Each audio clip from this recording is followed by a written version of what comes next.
On today's show, the Cavs dropped game one at home to the Indiana Pacers. What went wrong? What do the Cavs need to fix? And are there things they don't need to worry about going into game two? We'll talk about all that and so much more on today's edition of Locked On Cavs.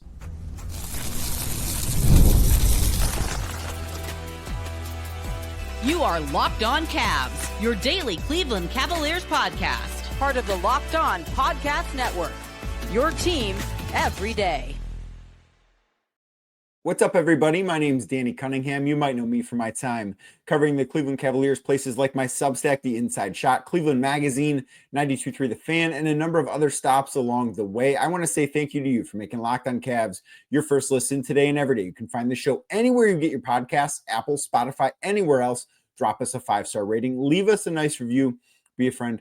Tell a friend about Locked On Cavs. Make sure you're subscribed. Make sure a friend is subscribed as well. And if you're watching the show on YouTube, do me a favor. Hit that thumbs up button for me. Click subscribe and hit that notification bell so you don't miss the latest Locked On Cavs content, a proud part of the Locked On Podcast Network, your team every day. Today's episode brought to you by Monarch Money. Take control of your finances with Monarch Money. Use code LOCKEDONNBA at monarchmoney.com for 50% off your first year. The Cleveland Cavaliers fall to the Indiana Pacers in game one of the Eastern Conference Semifinals, 121-112 at Rocket Arena. The Cavs obviously trailed the series 1-0, and there's a lot to dive into in this one. But the thing that obviously is where we need to start with the shooting in this game. The Cavs came into this game after shooting 44% from beyond the arc against the Miami Heat in round number one. That is, as you might imagine, the best any team shot in any series in the postseason so far this year. The Cavs also were the number 2 3-point percentage team this year in the regular season. They were a fantastic shooting team from start to finish. Of course, that doesn't mean that they are without bad games, and they picked, I think, a really bad time to have a really bad shooting game. This was, by percentage-wise, the second worst 3-point shooting game the Cavs have had this entire season, regular season obviously included, because they didn't have a game like this against Miami in the first round. Overall, as a team, the Cavs were 9 of 38 from beyond the arc. That in itself is a bad recipe. It is hard to win games when you shoot the ball that poorly on that volume from beyond the arc. It's a really, really difficult thing to do. If you're taking nearly 43s, and I don't think the Cavs actually took enough three-pointers in this game, if you're taking that amount of threes, you need to be making 12, 13, 14, like at minimum. And the Cavs only made 9. So that is obviously bad part number one. Bad part number two is the Indiana Pacers were lights out from deep. When you have that kind of combination, it just really, really sets up to make for you have essentially no margin for error for anything else to go poorly. The Pacers were 19 of 36 from deep. That is 53% for those of you keeping track at home. They made 10 more three-pointers than the Cavs. So let's do some quick math here. Three-pointer worth 3 points, obviously. 10 of those, which is the gap between the number that the Pacers made at 19 and the Cavs made at 9, is 30 points. The Cavs in this game were outscored from beyond the arc by 30 points by the Indiana Pacers. That, you don't need me to tell you this, is not a recipe for success.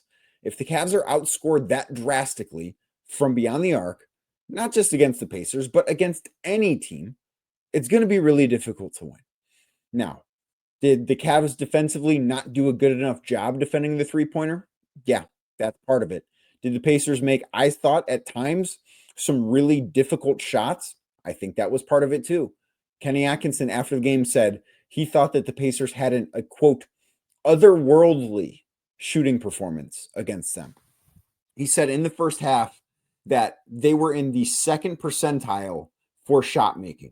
The Pacers' effective field goal percentage at halftime was 71.4%, which is just an absolutely absurd number. I didn't think the Cavs defense was great, but I don't think that the Cavs defense was the opponent shooting 53% from beyond the arc bad. So I do think that as we look ahead, and we will get to what game two potentially looks like a little bit later in this show, and of course on tomorrow's edition of Locked On Cavs 2, but I think that these things will level out. Like, of all the things that happened in game one, I think the thing you should be the least worried about is the shooting. I would be surprised, not saying it's impossible, but I would be surprised if the Pacers shoot 50+% from beyond the arc in another game in this series.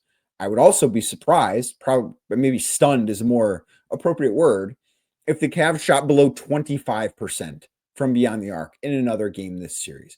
Because I did think that the Cavs weren't generating the best looks they've ever gotten. I thought the ball got sticky offensively. Donovan Mitchell taking 30 shots, probably too many. Ty Jerome taking 20 shots, even with Darius Garland out, probably a little bit too many. I actually thought that the Cavs assist number was a little bit misleading in this game. They had 25 assists in the game, and it didn't feel like the ball was moving the way that the ball moves when the Cavs offense is really clicking on all cylinders. So I think that those are things that you look at and take from this game and say, okay, that needs to be better. Donovan Mitchell took 30 shots. He scored 33 points. Like, he was fine. He was 1 of 11 from free, though. And that's what this game was kind of decided by. And if you want to say he was 1 of 10 from three because one of those 3-point misses was a 58-foot half-court attempt at the end of the first quarter, okay, that's fine. But 1 of 10 from beyond the arc is not good, obviously. We expect so much more out of Donovan Mitchell. He made his first shot very early in the first quarter. Both he and Evan Mobley did. Both made their first shots, and then Donovan missed his next 10 3-pointers. That's obviously not good enough. I also don't think that's likely to happen again. I would be surprised if Donovan Mitchell misses 10 consecutive 3-pointers at another point in this series. But overall, the issue wasn't necessarily that, just Donovan didn't have a good shooting game. It's that nobody had a good shooting game. You go up and down the list. Evan, 2 of 5. Okay, that's fine. Max Strus, 2 of 8. Sam Merrill, 2 of 5. I think you need a little bit more from him, considering I thought he got some good looks because the Pacers really don't want to switch. So one of the things the Cavs were doing when Sam was on the floor, and Indiana is going to put Tyrese Haliburton, somebody that played much better defensively than I think the Cavs anticipated in this game, but he's regarded as a weaker defender. They're putting him on Sam Merrill because Sam is not ball dominant. Like, that is the place where if you want to hide a defender, that's where you're going to do it. Now, Sam has offensive gravity. He's going to make Tyrese run through a lot of screens. He's going to do a lot of stuff, and the Pacers don't want to switch those actions. So that meant that Sam can set a screen for Donovan Mitchell or whoever is handling the basketball and then pop out beyond the arc and have basically a nice open, especially by his standards, 3-point shot. He has to knock those down at a higher clip than what he did on Sunday night. DeAndre Hunter, 1 of 2. Ty Jerome, 1 of 4. Dean Wade, 0 of 1. Isaac Okoro, 0 of 2 on 2 shots that were wide open. Does not do it justice. So the Cavs have to do a better job. Like, this is going to sound silly because of how simple this is.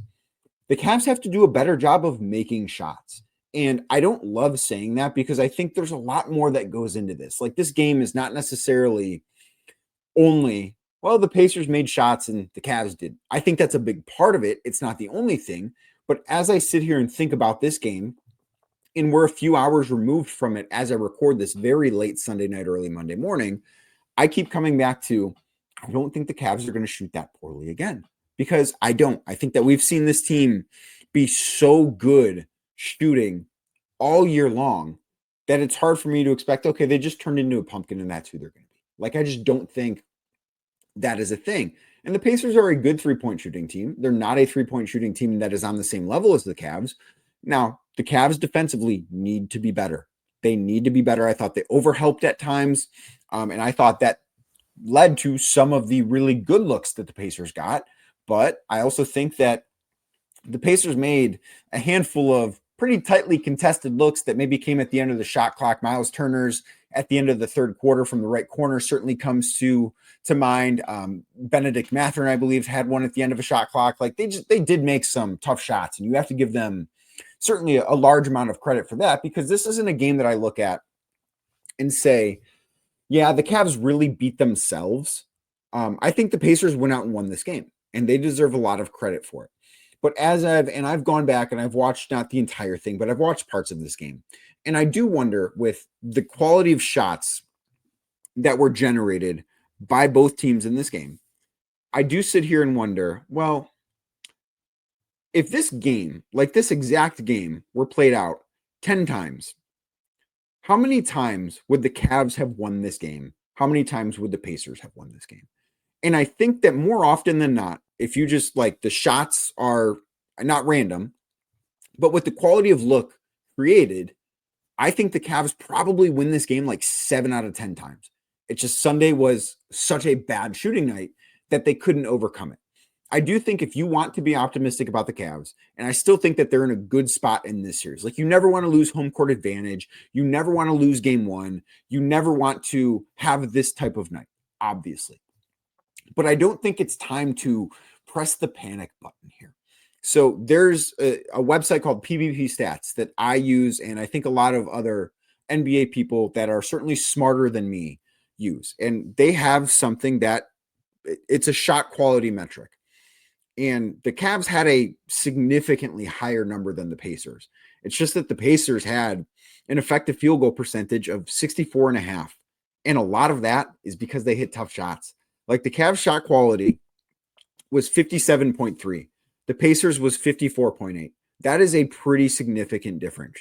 It's just that the Cavs effective field goal was 50.5. So essentially they shot 7 percentage points worse than what they should have given the quality of shots that they generated. The Pacers shot quality was 64.5. So they shot almost 10% above what they should have given the number, what the look they created was. So when you start to look deeper into that, you can kind of get to the point where it's like, you know what, that game kind of felt fluky. Not everything about it was fluky, though. I want to talk about the pace that Indiana plays at. And Kenny Atkinson said something that I thought was very interesting after this game about what actually failed the Cavs. So we're going to discuss his comments and what I think of that next, right here on Locked On Cavs.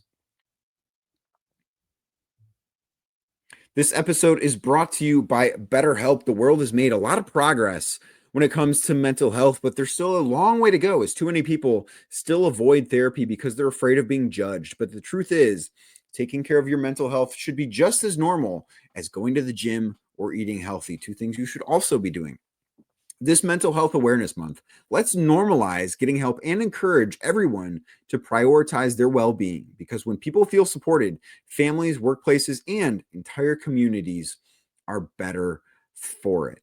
It's not just about dealing with the big problems that may come your way. It's about maintaining your mental wellness, just like you do with your physical health, right? We talked about going to the gym and eating healthy too. Your mental health matters just as much, if not more. And with BetterHelp, getting started is easier than ever because it's fully online, has a network of over 30,000 licensed therapists, and you can switch therapists at any time at no extra cost. We're all better with help. Visit betterhelp.com/LockedOnNBA to get 10% off your first month. That's BetterHelp, HELP.com/LockedOnNBA, LOCKEDONNBA.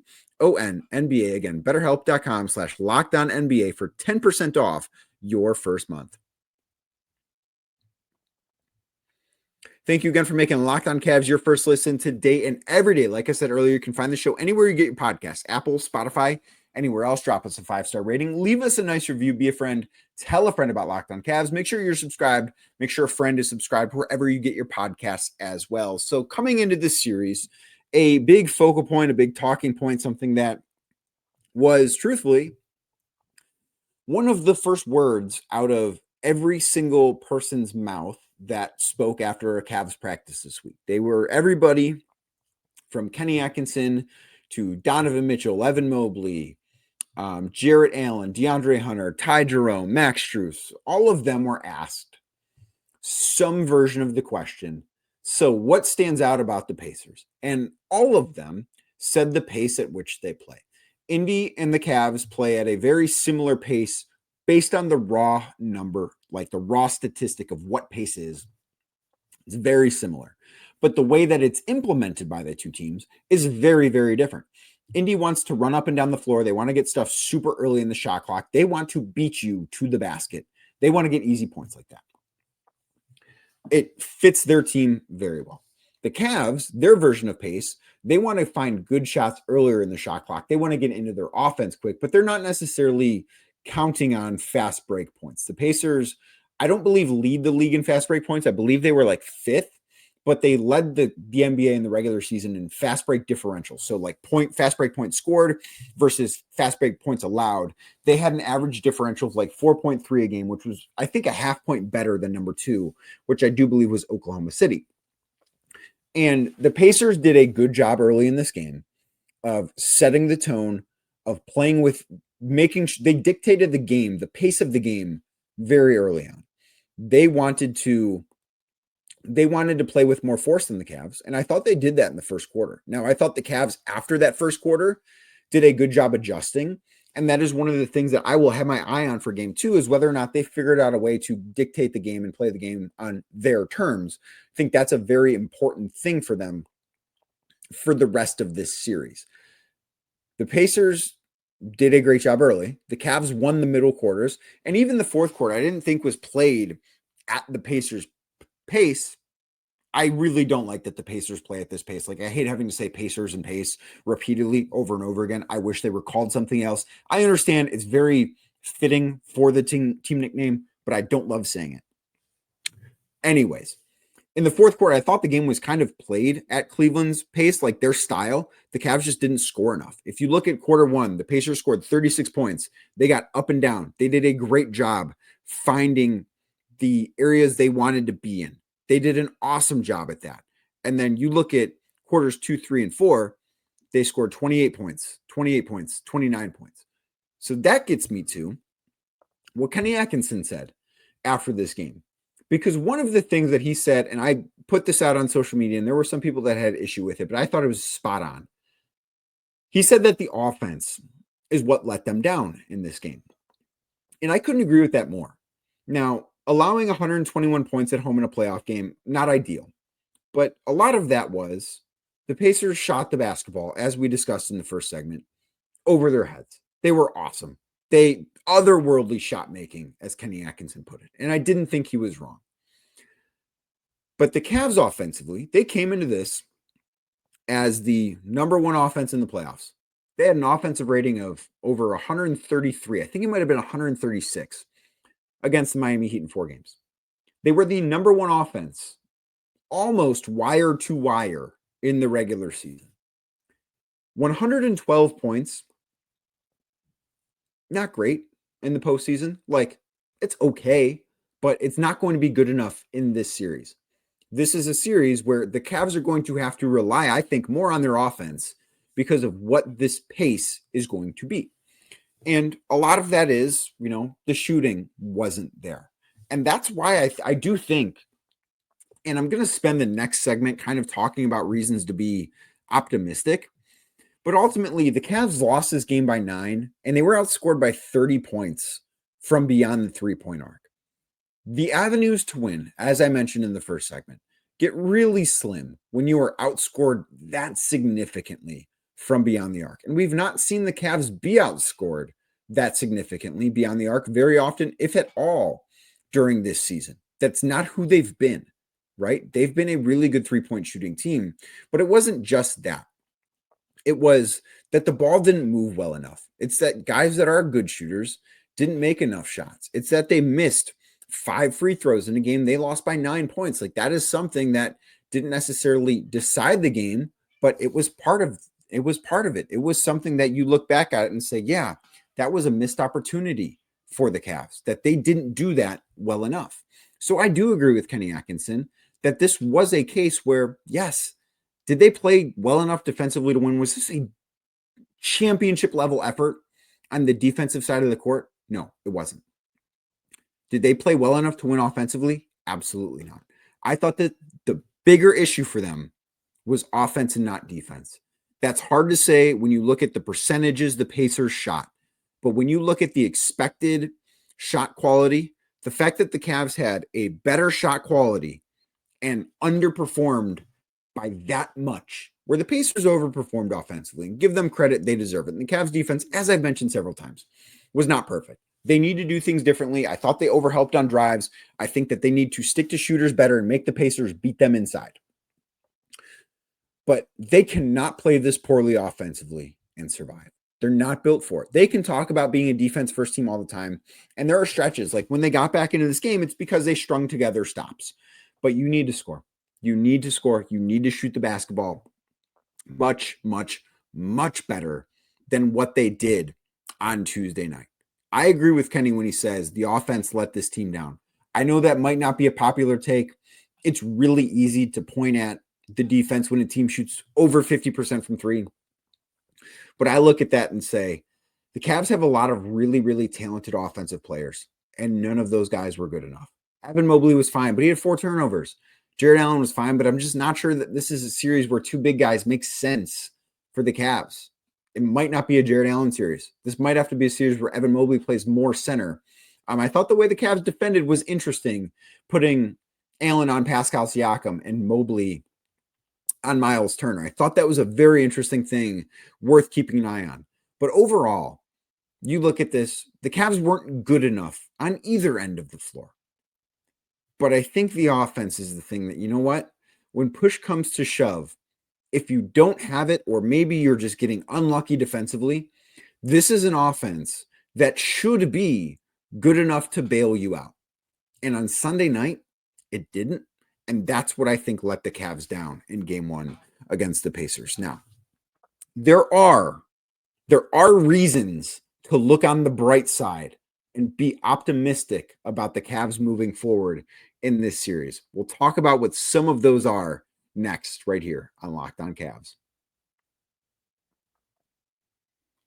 Today's show is brought to you by Monarch Money. Do you ever look at your bank account and think, whoa, where did all my money go? Because online shopping, entertainment, all that stuff, it can be easy to lose track of all that cash. And that's where Monarch Money comes in. They'll be your personal CFO, giving you full visibility and control over your finances. Monarch Money isn't just a budgeting app. It is a complete financial command center where you can track all your accounts, investments, and spending right in one place. So you can stop managing your money and you can start building your wealth. Instead of juggling multiple apps, you can use Monarch to check your finances, track spending, even plan for those long-term financial goals that I know you have. And managing money with your partner can be smoother than ever because, yes, that can be stressful, but you can take the stress away by tracking shared and personal accounts, setting goals, and staying on the same page without any issues. So take control of your finances with Monarch Money. Use code LOCKEDONNBA, that is LOCKEDONNBA, at monarchmoney.com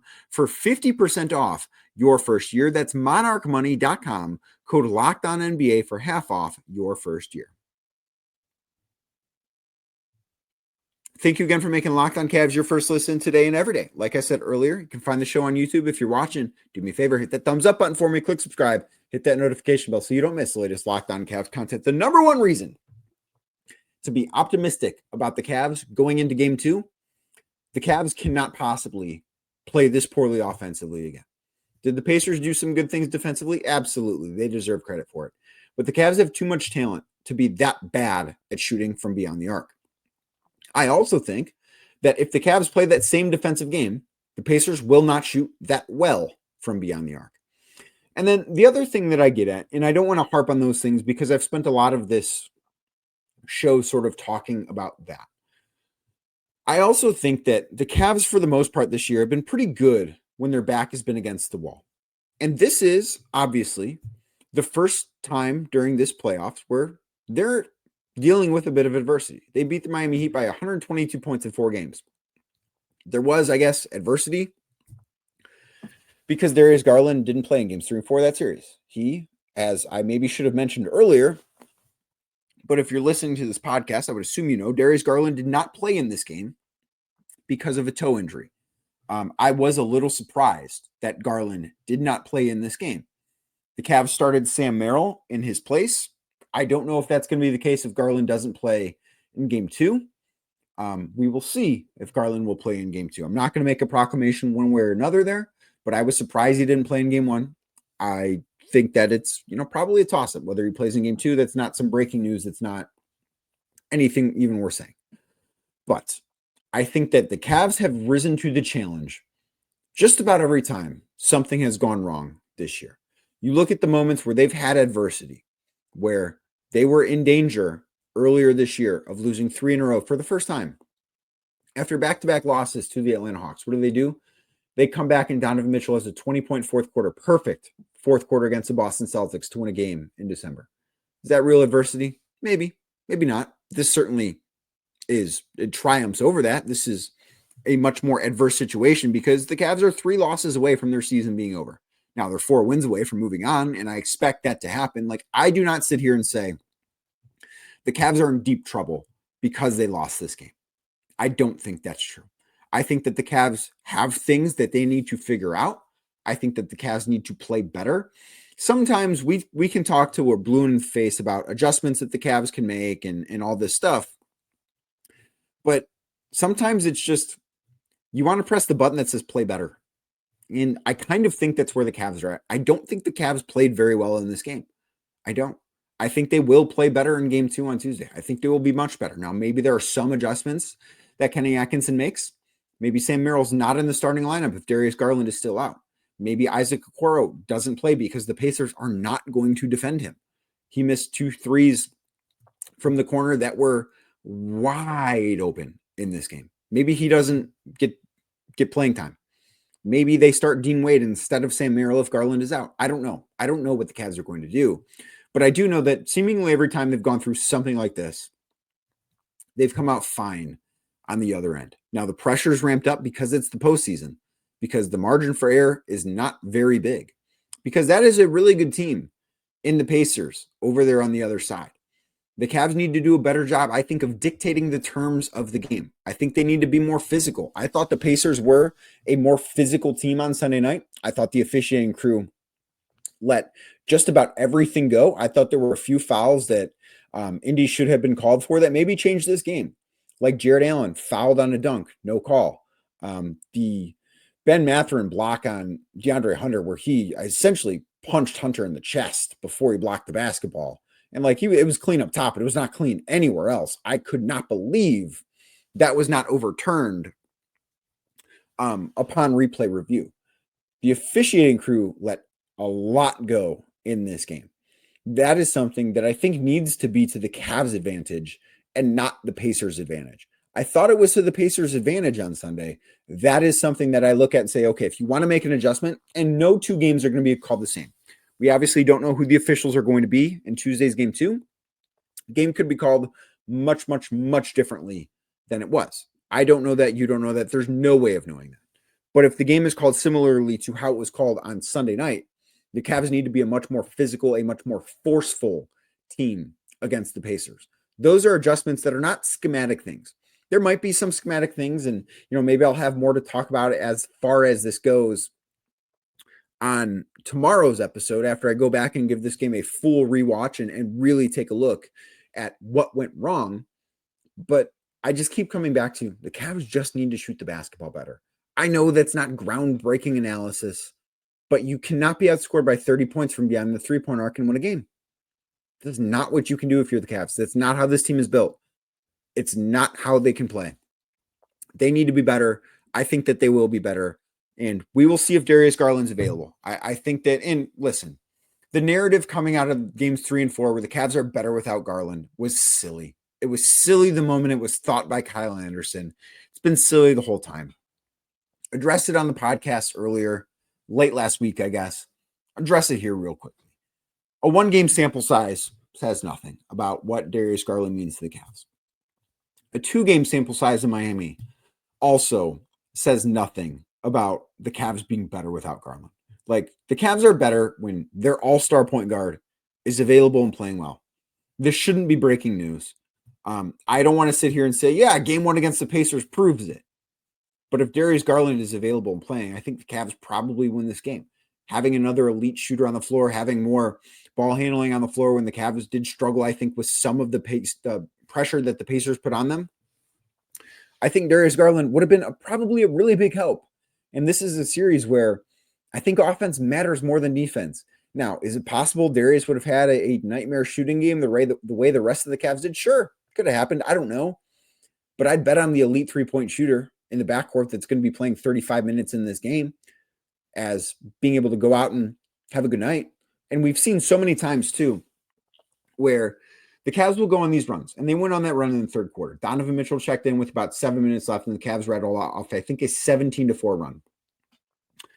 Those runs typically put the Cavs over the top. And part of the reason why they put the Cavs over the top is because even if there's a substitution that needs to be made, and Donovan Mitchell checked out near the end of the third quarter and came back with about 8 minutes or 7 minutes left in the fourth quarter and played the rest of the game. But those minutes without Donovan Mitchell would be Darius Garland minutes. And those are minutes where it's like, okay, Cavs have some stuff to figure out. And Ty Jerome was fine in this game. It was a game high plus 10 for the Cavs. He had 20 points on 20 shots, a little inefficient, but also had 8 assists, 1 turnover, which was that 8-second violation, which is inexcusable. But I think they missed Darius Garland a lot in this game. I think they missed his playmaking. I think they missed his shooting. I think they missed his leadership too, and his ability to be a closer. Like, the Cavs needed a closer in this game. Donovan Mitchell didn't have a very good night. I think they needed Darius Garland. I think so. Yes, it was silly. A 2-game sample size doesn't say any more so in the opposite direction about Darius Garland's value to this team. But I think if you've watched this team all year, if you've watched Darius specifically this year, this game probably reinforces, yeah, that guy's pretty important. And that shouldn't be some surprise to anybody. So that narrative, I think it's pretty safe to put that one to bed. Now, the Cavs will have to get back in game 2. It is a must-win game. They cannot afford to go to Indianapolis down 0-2 in this series. That would be a very, very bad situation to be in. Typically, when the home team loses game 1 as a favorite, they come back and they play great in game 2. It's what history says. We'll see what happens. I think that the Cavs will be much more locked in and have a much better performance in game 2 on Tuesday night against the Indiana Pacers, but we will have to wait and see. I will have so much more from this game 1, potential adjustments to make in game 2, and just kind of a deeper dive into what exactly happened in game 1 and whether or not this changes the outlook on the series for the Cavs. That'll be on tomorrow's edition of Locked On Cavs. You're not going to want to miss that. You're not going to want to miss any editions of Locked On Cavs. So make sure wherever you're listening to this podcast, whether it's Apple, Spotify, or anywhere else, subscribe to the podcast, give it a 5-star rating, leave us a nice review as well, and tell a friend about Locked On Cavs. And if you're watching the show on YouTube, do me a favor, hit that thumbs up button for me, click subscribe, and hit that notification bell so you don't miss the latest Locked On Cavs content. I'll be back tomorrow talking more about the Cavs.